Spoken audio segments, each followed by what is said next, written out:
बिस्मिल्लाहिर्रहमानिर्रहीम। Last topic हमने पढ़ा था स्केल्स ऑफ टेम्परेचर के टेम्परेचर को मेजर करने के लिए यूनिट्स उसके क्या क्या हो सकते हैं, और इसके अलावा हमने उसकी एक दूसरे के लिहाज से कन्वर्जन भी पढ़ी थी। अब इसी टॉपिक को बढ़ाते हैं। हमारा नेक्स्ट टॉपिक है हीट और टेम्परेचर के हवाले से, वो है जी स्पेसिफिक हीट कैपेसिटी, या उर्दू में हम इसको लिखना चाहें, इसका मतलब होता है मखसूस हरारती गुंजाइश। मखसूस हरारती गुंजाइश।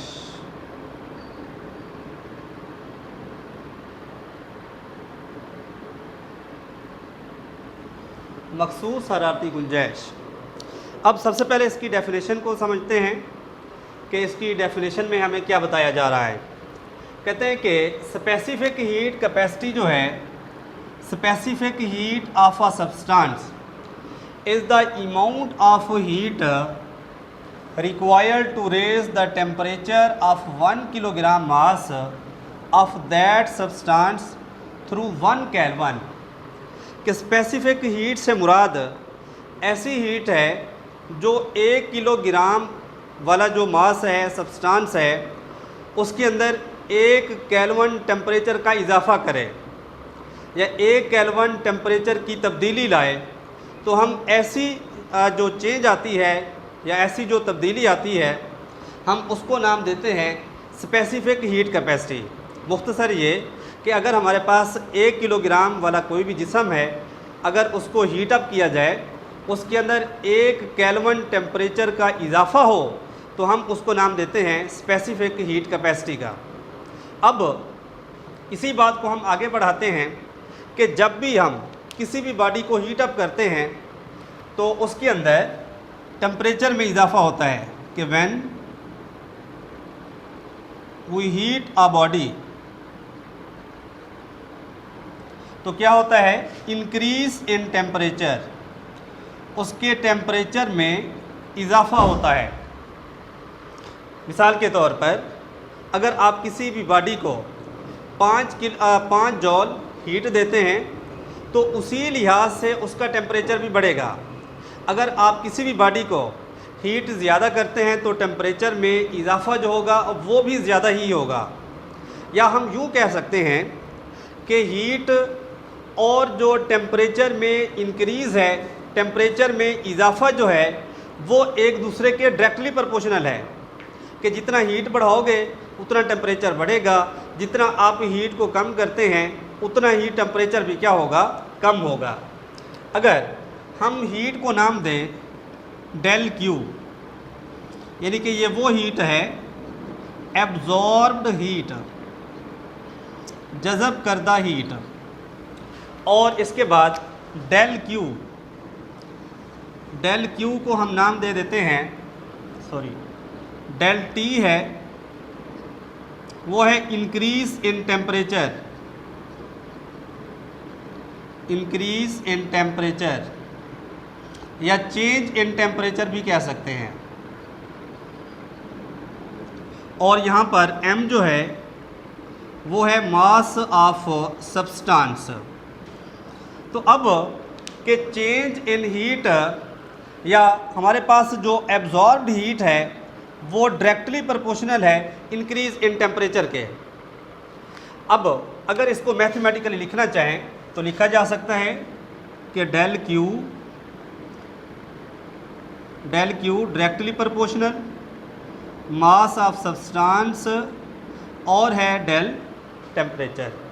इसके बाद अगर हम यहाँ से प्रोपोर्शनैलिटी का साइन हटाएं तो ये बन जाएगा डेल क्यू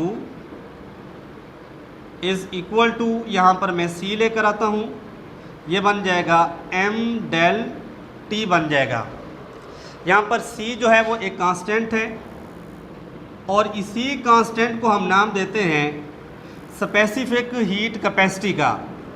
अब इस इक्वेशन में से अगर आप c की वैल्यू को निकालना चाहते हैं तो निकाल सकते हैं कि ये वाला हिस्सा m डेल टी c के साथ मल्टीप्लाई हो रहा है, दूसरी तरफ लेकर जाएंगे तो ये डिवाइड हो जाएगा, तो इसकी वैल्यू बन जाएगी C is equal to del Q divided by आ जाएगा M डेल T आ जाएगा। यानी कि इस फार्मूले से आप स्पेसिफिक हीट कैपेसिटी किसी भी ऑब्जेक्ट की फाइंड कर सकते हैं।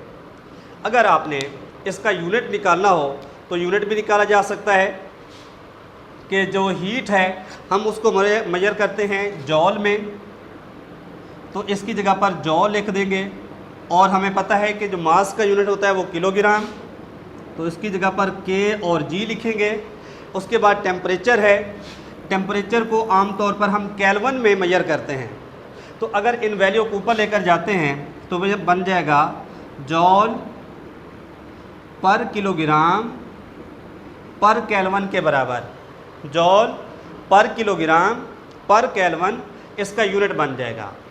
यानी कि स्पेसिफिक हीट से मुराद अब हमने ये लिया कि अगर कोई जिस्म, किसी जिस्म के अंदर कितना हीट एब्जॉर्ब करने की सलाहियत है। मिसाल के तौर पर अगर हम एक गिलास को देखते हैं, उस गिलास की एक ख़ास कैपेसिटी है कि हम ख़ास हद तक तो उसके अंदर पानी फिल कर सकते हैं, उससे ज़्यादा नहीं कर सकते। या हम किसी जग की मिसाल लेते हैं कि एक जग के अंदर हम उसकी ख़ास लिमिट तक, उसकी आखिरी बाउंड्री तक उसके अंदर पानी फिल कर सकते हैं, उससे ज़्यादा नहीं कर सकते।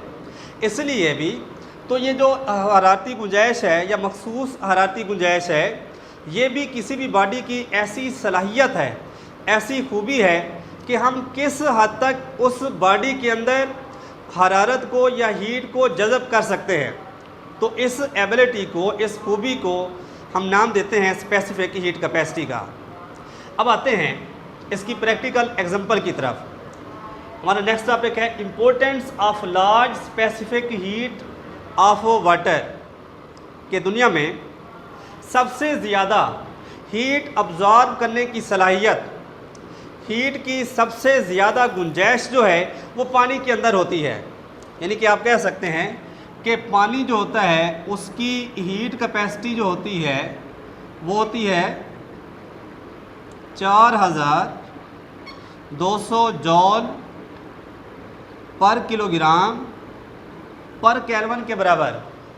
यानी कि 1 किलो अगर हमारे पास 1 kg वाटर हो, 1 kg वाटर वो 4200 जॉल पर किलोग्राम पर केल्विन जितना एनर्जी को स्टोर कर सकता है, एनर्जी को एब्जॉर्ब कर सकता है या जज़ब कर सकता है।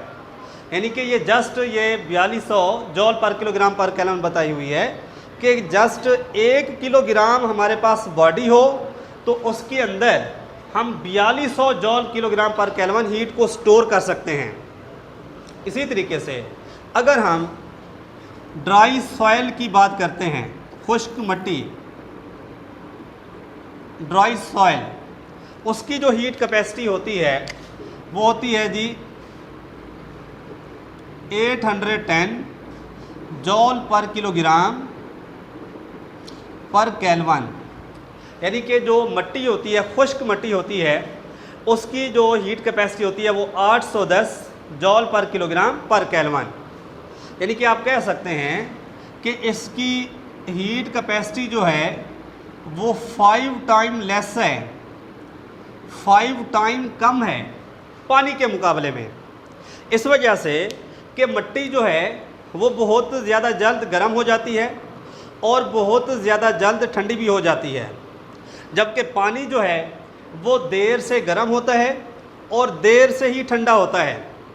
आमतौर पर वो इलाके जो पानी के करीब हैं, जो समंदर के करीब हैं, वहाँ पर जो मौसमी तब्दीलियाँ होती हैं वो मामूली नौइयत की होती हैं। आप कराची का मौसम देखें कि कमो बेश उसके अंदर हीट ज़्यादा होती है या कम होती है। ये मतलब सर्दियाँ भी कम पड़ती हैं वहाँ पर और गर्मियाँ भी कम पड़ती हैं समंदर के करीब होने की वजह से। वजह क्या है कि वाटर की लार्ज हीट कैपेसिटी की वजह से वहाँ का जो टेम्परेचर है मामूली नौइयत का वो चेंज होता है। अब आते हैं इसकी प्रैक्टिकल एग्जांपल की तरफ। ये सामने हमें दो डायग्राम दिखाई हुई हैं। ये सबसे पहले वाला हिस्सा है, ये हमारा गाड़ियों का जो कूलिंग सिस्टम होता है, गाड़ियों को ठंडा करने वाला जो निज़ाम होता है, उसकी एक स्ट्रक्चर बताई हुई है। आमतौर पर कि जब आप किसी गाड़ी को 30-35 घंटे मुसलसल चलाते हैं तो उसका इंजन गर्म हो जाता है, तो लोग उसको क्या करते हैं, उसके अंदर पानी डाल देते हैं। क्या मतलब कि आप उसको गाड़ी को ठंडा कर रहे होते हैं। अब वजह क्या है इसके अंदर, तो कहते हैं ये हमारे पास ये सिलेंडर लगे होते हैं कि अगर आप मुसलसल बग़ैर रुक के गाड़ी चलाते हैं, 30-35 घंटे चलाते हैं, तो ये जो सिलेंडर इसके इंजन के अंदर लगे होते हैं वो गर्म हो जाते हैं। अब इनको ठंडा करने के लिए अगर आप मुसलसल चलाते रहेंगे, हो सकता है वो इंजन फट जाए या इंजन बंद हो जाता है, गाड़ी ख़राब हो सकती है। अब आप क्या करते हैं कि आप इसके अंदर, इस कूलिंग सिस्टम के अंदर पानी डालते हैं। तो ये पाइप का एक निज़ाम बना हुआ है। पानी जो होता है इन पूरे पाइप्स के अंदर, इंजन के जो पाइप होते हैं, इसके अंदर मुकम्मल सर्कुलेट करता है, इसके अंदर घूमता है, उसके हर हिस्से तक पहुंचता है, और इसी तरीके से गाड़ी का जो इंजन होता है ठंडा हो जाता है और गाड़ी दोबारा चल पड़ती है। अब देखिए यहाँ पर एक रेडिएटर लगा हुआ है। अब रेडिएटर का काम क्या है, रेडिएटर से पहले आप देख सकते हैं यहाँ पर एक पंखा भी लगा होता है, ये मुसलसल चलता रहता है, जो रेडिएटर को ठंडा करता रहता है। यानी कि जितनी भी हीट होती है, जो क्योंकि गाड़ियाँ चलाने से वो गर्म हो जाती हैं, हीट एनर्जी को खारिज करती हैं, तो पानी की कैपेसिटी है कि वो अपने अंदर हीट को वो स्टोर कर लेता है, हीट को वो जज़ब कर लेता है।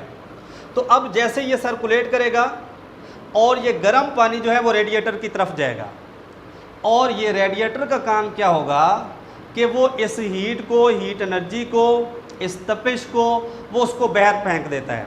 इस तरीके से ये अमल मुसलसल जारी रहता है और आहिस्ता आहिस्ता ये अपनी नॉर्मल पोजीशन पर आ जाता है। तो ये था इसका पहला इस्तेमाल। इसके बाद यहाँ पर ये दूसरी डायग्राम बनाई हुई है, ये है जी central heating system of the houses, या ये ऐसा सिस्टम होता है बाज़ का वो इलाके जहाँ पर ठंड ज़्यादा पड़ती है, ठंडे इलाके होते हैं, वहाँ पर इस तरह का सिस्टम बनाया जाता है। इसकी मिसाल बिल्कुल ऐसे ही है जैसे आप एक एसी लगाते हैं और उसके पाइप वगैरह जो होते हैं 2 कमरों के अंदर या 3 कमरों के अंदर आप लगा देते हैं, उसकी जो कूलिंग होती है 2 या 3 रूम्स तक आप पहुंचा सकते हैं। या आमतौर पर आपने बसों में देखा होगा, बसों के अंदर जो एसी लगाया जाता है वो एक ही होता है, लेकिन उसकी ठंडक जो होती है वो हर सीट पर अलग अलग पहुंच रही होती है।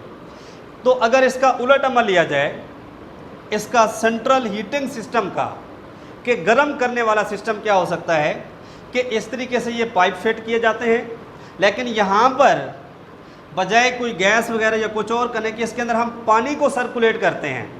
यहाँ पर बॉयलर लगा हुआ है, बॉयलर के ऊपर टैंक वगैरह रख के हम पानी को गर्म करते हैं, और ये पानी के जो पाइप्स होते हैं, जिस कमरे को आपने गर्म करना है या जिस हिस्से को, घर के जिस हिस्से को गर्म करना है, वहाँ तक उसके पाइप को फैला देते हैं।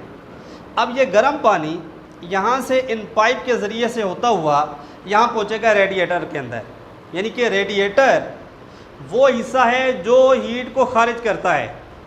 मतलब पानी जो होगा पाइप से होता हुआ रेडिएटर में पहुँचेगा और रेडिएटर से ही हीट खारिज होगी, और वो हीट किसी रूम के अंदर या ऑफिस के अंदर उस हिस्से को फैला देगी। बिल्कुल ऐसे ही जैसे आप एसी का कनेक्शन करा देते हैं कि इस पाइप में से हीट नहीं आएगी, पाइप का काम पानी को पहुंचाना है रेडिएटर तक, रेडिएटर का काम है कि वो हीट को एक जगह से दूसरी जगह पहुंचाता है। ये भी वजह है कि वाटर जो होता है उसके अंदर स्टोरेज ज़्यादा होती है, वो हीट को ज़्यादा देर तक अपने अंदर एब्जॉर्ब कर सकता है और देर के साथ वो ठंडा होता है। तो इस वजह से इसकी ये अहमियत है कि ज़्यादा ना तो ये जल्दी गर्म होता है और ना ही ये जल्द ठंडा हो जाता है। इस वजह से हम इसके फ़ायदा उठा सकते हैं। आई होप आज का लेक्चर अच्छे तरीके से समझ आ गया होगा। इसके हवाले से कोई भी क्वेश्चन हो तो आप कमेंट में पूछ सकते हैं। शुक्रिया।